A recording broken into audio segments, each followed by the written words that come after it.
Você pegou o seu laudo de uma ressonância. Ao ler o laudo, diversas palavras difíceis, pouco entendidas, mas você não achou a informação de que tinha hérnia de disco. Achou que estava tranquilo com essa informação, que estava tudo bem, não precisava mais de uma avaliação de um especialista, correto? Nem sempre. Vou aqui nesse vídeo te explicar quais são as alterações da coluna que às vezes chamam a atenção e que não são nomeadas como hérnias de disco. De forma geral, a coluna pode ter diversas alterações, sendo a hérnia de disco apenas uma dessas alterações. Basicamente, nós podemos ter alterações na musculatura, alterações nas articulações, alterações no disco, que é de onde vem a hérnia de disco, e alterações no corpo da vértebra, na parte óssea. Nesse vídeo vamos falar especificamente das alterações do disco. O disco, de forma geral, pode ter 4 tipos de alterações. A primeira alteração é uma fissura do ânulo ou fissura do anel fibroso, que nada mais é do que um corte na parte externa do disco que gera um processo inflamatório, muitas vezes provocando dor, tanto pela movimentação da parte da coluna, quanto pela irritação por um processo inflamatório.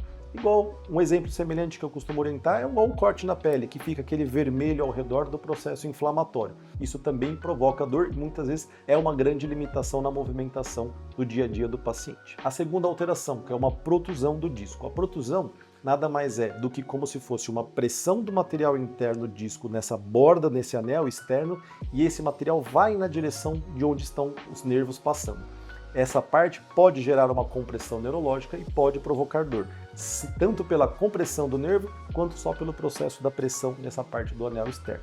A outra alteração, a terceira, seriam os abaulamentos, que nada mais é o exemplo que eu costumo dar como se fosse um recheio de bolacha, onde você pode, apertando a parte do disco, esparramá-lo ao redor do disco e ele pode avançar na direção de onde passam os nervos, também gerando dor pela pressão nessa parte do anel externo ou pela compressão no nervo. E a quarta e última alteração, as hérnias de disco propriamente dita, que nada mais é do que você ter uma lesão, um corte nessa parte do ânulo fibroso, um extravasamento do material interno da parte do disco, gerando uma compressão neurológica. E aí você se pergunta, ok, entendido meus problemas, mas qual é a diferença e qual a gravidade dessas alterações? De forma geral, todas essas alterações podem provocar dor, e isso traz limitações no dia a dia do paciente de forma muitas vezes importante. Mas o principal ponto que eu sempre oriento meus pacientes é que existem situações onde você vai ter um processo de dor, um processo inflamatório, mas não vai ter maiores repercussões do ponto de vista neurológico e outras alterações que colocam em risco a função neurológica.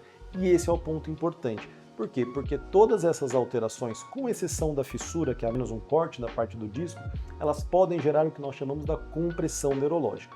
E isso acontece a depender do tamanho, do volume dessa alteração.